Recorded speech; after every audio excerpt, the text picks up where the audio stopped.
नमस्ते दोस्तों। इंसानों के पास अपने और इस पूरी दुनिया के एग्जिस्टेंस को जानने का क्वेश्चन हमेशा से रहा है और इसी के लिए इंसान ढूंढना शुरू करते हैं एक ऐसी शक्ति को जिसने इस पूरी दुनिया को बनाया है या जो इस पूरे यूनिवर्स का बेस है। इसी खोज के दौरान कुछ लोग पहुंचते हैं अपनी मंजिल तक और इसी शक्ति को अलग अलग नाम जैसे भगवान, ईश्वर, ब्रह्मन, गॉड या अल्लाह के नाम से पुकारा जाता है। लेकिन इंटरेस्टिंग बात यह है कि इतने सारे धर्म और इतनी सारी धार्मिक किताबों के होने के बावजूद आज तक लोग भगवान के इस कॉन्सेप्ट में उलझे हुए हैं। अब अगर आपको लगता है कि आपको भगवान के बारे में सब कुछ पता है तो आज का ये वीडियो आपके लिए बिल्कुल भी नहीं है। लेकिन अगर आप सच में जानना चाहते हैं कि भगवान आखिर क्या है तो चलिए इसकी शुरुआत करते हैं आज के इस वीडियो में। भगवान के इस पूरे कॉन्सेप्ट को समझने के लिए हमें अर्थ और इंसानों के एवोल्यूशन प्रोसेस से शुरुआत करनी पड़ेगी। अर्थ पर लाइफ की शुरुआत होने के बाद एक पूरी एवोल्यूशन प्रोसेस होते हुए करीब 3 लाख साल पहले होमोसेपियंस यानी इंसान बने। उस समय इंसानों के अंदर भगवान का कोई कॉन्सेप्ट नहीं था और ना ही आज की तरह बोलने और लिखने के लिए कोई डेवलप्ड लैंग्वेज उनके पास थी।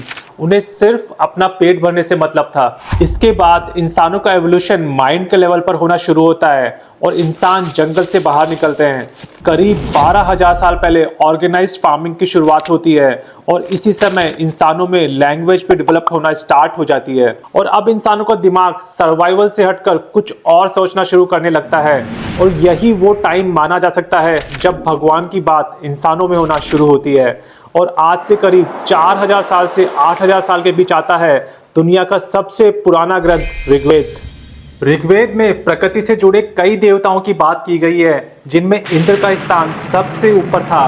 लेकिन ऋग्वेद काल के खत्म होते होते इंद्र की इंपॉर्टेंस कम हो जाती है। इससे आप समझ सकते हैं कि भगवान के बारे में अपनी समझ को भी लगातार क्वेश्चन किया जा रहा था। इसी ओपन माइंडनेस और गुरु शिष्य परंपरा में किए जा रहे क्वेश्चंस की वजह से एक के बाद एक वेद यानी स्क्रिप्चर ऑफ नॉलेज आते हैं और हम पहुंचते हैं भगवान के इस कॉन्सेप्ट की पूरी गहराई में जिन्हें लिखा गया है उपनिषद यानी वेदांत में।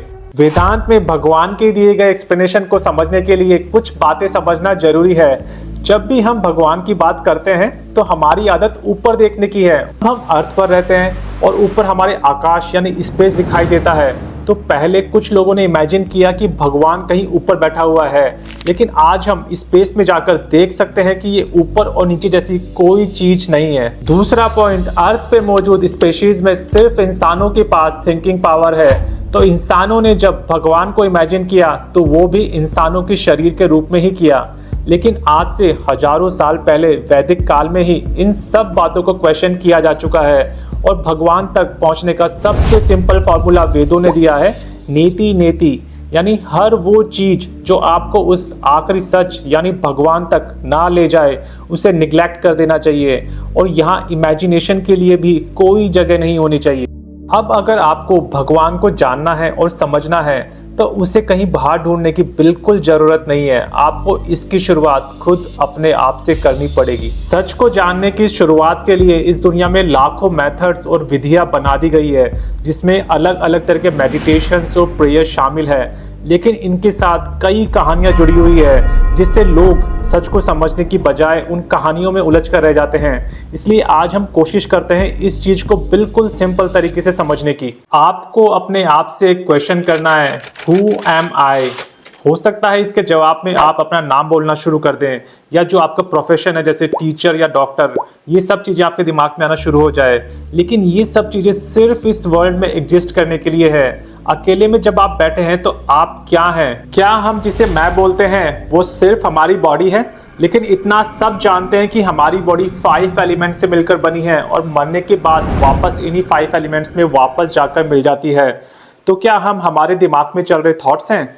24 आवर्स में कुछ घंटे ऐसे भी होते हैं जब हमें अपने होने का बिल्कुल एहसास नहीं होता और वो टाइम होता है डीप स्लीप।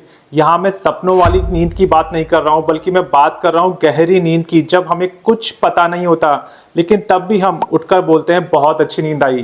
तो ये किसने फील किया कि आज नींद बहुत अच्छी थी? हमें उसी चीज तक पहुंचना है। जब हम अपना सारा ध्यान अपने दिमाग में चल रहे थॉट्स पर या जहां से हमारे माइंड में थॉट आना शुरू होते हैं वहां ले जाते हैं तो माइंड इमीडिएटली थॉटलेस हो जाता है। और हो सकता है उस समय आपको एक ऐसी आवाज सुनाई दे जो बिल्कुल सन्नाटे की तरह या शांति जैसी आवाज है। ये उस सच का पहला रियलाइजेशन है और इसी आवाज को आपने ओम के रूप में कई मंत्रों में और धार्मिक ग्रंथों में लिखा हुआ देखा होगा। इसे ही अनाहत नाद, साउंड ऑफ साइलेंस या अनस्ट्रक्ट साउंड कहा जाता है। मतलब एक ऐसी आवाज जो बिना किसी चीज के टकराने से आ रही है और इसी की बात हर रिलीजन में की गई है और यही हर धर्म का आधार है। वेदों के अलावा बाइबल में भी लिखा गया है, in the beginning there was a word, the word was with God and the word was God. लेकिन इस बात का क्या प्रूफ है कि यही साउंड इस यूनिवर्स का बेस है? इसके एक्सप्लेनेशन में 2 पॉइंट्स हैं। पहला पॉइंट, इस आवाज को किसी भी इंसान के द्वारा फील किया जा सकता है। दूसरा पॉइंट, जिसे अभी हम वीडियो में डिटेल में आगे डिस्कस करेंगे, जब कुछ लोग थॉटलेस स्टेट में पूरी ऑब्जर्वेशन के साथ रहे तो उनका परसेप्शन अपनी बॉडी से बाहर निकलकर दूसरी जगहों तक भी फैल गया। और ये एक्सपीरियंस भी हजारों साल पहले कई ऋषि मुनियों से लेकर आज भी कई लोगों को हुआ है। और यहीं से आता है वेदों में लिखा गया ब्रह्म वाक्य, अहम ब्रह्मास्मि और तत्वमसि का एक्सप्लेनेशन। और इसी की बात भगवत गीता में अर्जुन के रूप में आम इंसानों को समझाने के लिए कई तरह से की गई है। भगवत गीता के चैप्टर 10 में भगवान श्री कृष्ण कहते हैं, मैंने सब कुछ बनाया है, मैं ही विष्णु, सूर्य और चंद्र हूँ, रुद्रों में मैं शिव हूँ और मैं ही चेतना हूँ। यहाँ वो अपनी बॉडी की बात नहीं कर रहे हैं, बल्कि बात हो रही है उस चीज की जिससे पूरा यूनिवर्स बना है। भगवान के सच का एक्सपीरियंस जब हमें हो जाता है तो उसे ही सेल्फ रियलाइजेशन या आत्म साक्षात्कार कहा जाता है। इसी आत्म साक्षात्कार को थोड़ा और डीप में समझने के लिए हम एग्जाम्पल लेते हैं परमहंस योगानंद जी के द्वारा लिखी गई 20th सेंचुरी की टॉप 100 स्पिरिचुअल बुक्स में से एक ऑटोबायोग्राफी ऑफ योगी का। आगे बढ़ने से पहले बता दूं कि इस वीडियो को मैंने अपने पिछले कई सालों के स्पिरिचुअल एक्सपीरियंस के बेसिस पे एक आसान भाषा में बनाने की पूरी कोशिश की है। अगर आपने इस वीडियो को पूरे फोकस से नहीं देखा है तो आप इसे दोबारा जाकर देख सकते हैं। और अगर आपको ये वीडियो हेल्पफुल लग रहा है तो आप इसे अपने फैमिली और फ्रेंड्स के साथ शेयर भी कर सकते हैं। वापस आते हैं ऑटोबायोग्राफी ऑफ योगी पर। इस बुक के चैप्टर 14 में योगानंद जी ने अपने सेल्फ रियलाइजेशन एक्सपीरियंस के बारे में लिखा है। जब योगानंद जी अपने गुरु के आश्रम में मेडिटेशन कर रहे थे तभी उनके गुरु श्री युक्तेश्वर गिरी उनके पास आते हैं और उनके सीने पर अपना हाथ रखकर बोलते हैं कि भगवान को पाने की तुम्हारी ये दिल की इच्छा जरूर पूरी होगी।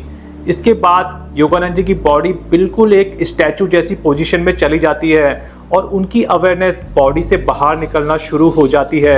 आश्रम के बाहर चल रहे लोग, आसपास के पेड़ों के रूट्स सब उनके एक्सपीरियंस में फील होना शुरू होने लगते हैं। हम नॉर्मली अपनी आंखों से सिर्फ सामने देख पाते हैं, लेकिन उन्हें अब चारों तरफ का एक्सपीरियंस फील होना शुरू हो जाता है और उनकी अवेयरनेस शहर, देश, अर्थ, सोलर सिस्टम के बाहर पूरे यूनिवर्स में फैल जाती है और उन्हें आवाज सुनाई देती है ओम की। अब मैं ये नहीं बोल रहा हूँ कि आपको इन सब बातों पर आंख बंद करके विश्वास कर लेना चाहिए। इस दुनिया में, खासकर आध्यात्मिकता में, चीजों को बिना पूरी तरह से समझे उन पर विश्वास कभी नहीं करना चाहिए। अब सवाल ये आता है कि वेदों में जब निराकार ब्रह्म की बात की गई है तो हम सब इतने भगवानों की पूजा क्यों करते हैं? क्या आत्मा और परमात्मा दोनों अलग अलग है या दोनों एक ही है? इस टॉपिक्स पे बात करेंगे अगले वीडियो में।